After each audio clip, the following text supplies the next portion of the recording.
Hi again, this is Angie from Ello Baby, and I am about to start round 15 on the Sweet Breeze Summer Bag.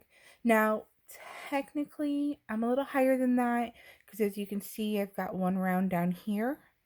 I've done my repeat around 9, my repeat around 10, another repeat around 9, and then this is round 14 on my first repeat. But I wanted to show you how to join round 14 and start round 15. Okay, so I've got right here my orange stitch marker shows you where my join is going to go. So I'm going to go ahead and join that with a slip. All right.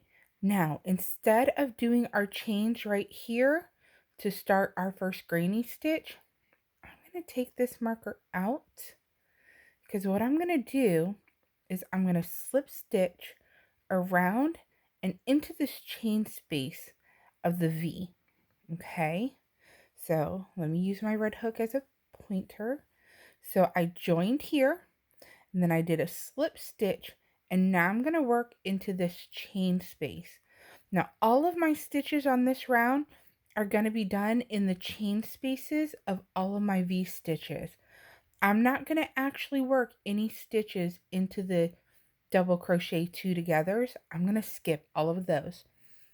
So kind of like your rounds 11 and 12, this row is less about counting and more about placement.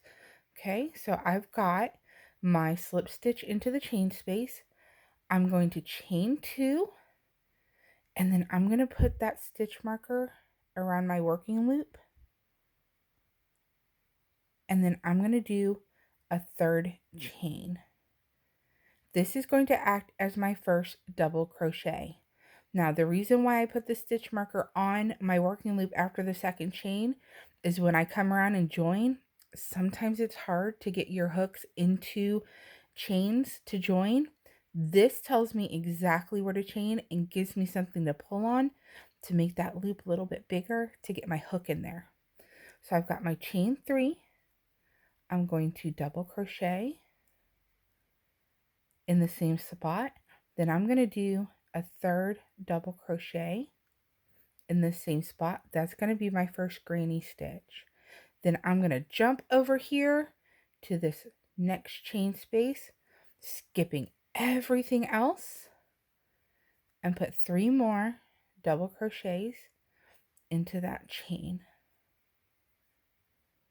Now I'm not working into the actual chain itself, just into the gap that the chain makes. See right here, I'm not working into the chain, which would be coming in here. I'm working into that gap. I'm ignoring this. I'm ignoring these stitches. I'm just working into those gaps. Okay, let's do a couple more so that you can see how this round progresses a little more. Now, there really isn't a whole lot of technical stitches from here on out because the rest of the pattern, whether you're doing the short bag or the long bag versions, are going to be repeats of previous rounds. So the only other video I think I'm going to make for this is going to be doing the single shoulder strap and showing you how to attach it to the bag so that you can get that on there with little muss and fuss. So there we go. That is round 15.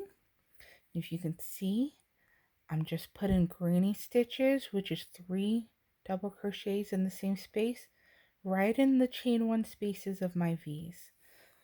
Now let me see if I can show you a little further down how this is going. So I had my round 10, 11, 12. See how all those are slanted and stacked together. My repeat of 9. That was round 13. round 14, round 15, a repeat of 9 for round 16, a repeat of 10 for 17, a repeat of 9 for 18, then you start in your repeats again. Now the difference between the long and the short bag pattern is going to be after you do your repeat around 9 here, how you go from here on out. That's going to be the difference. The patterns, whether it's the long or the short, all start the same way. I also saw a couple people asking in the group about measurements on their bag base. Now, I crochet very tight. This is why I usually don't include measurements, because every time I do measurements and I pass it off to my testers, they come back saying, our stuff is a lot bigger than what you've got. So for me, my first 8 rounds is usually about 8 inches across, and that's for the increases. However, if you notice, when I lay this flat,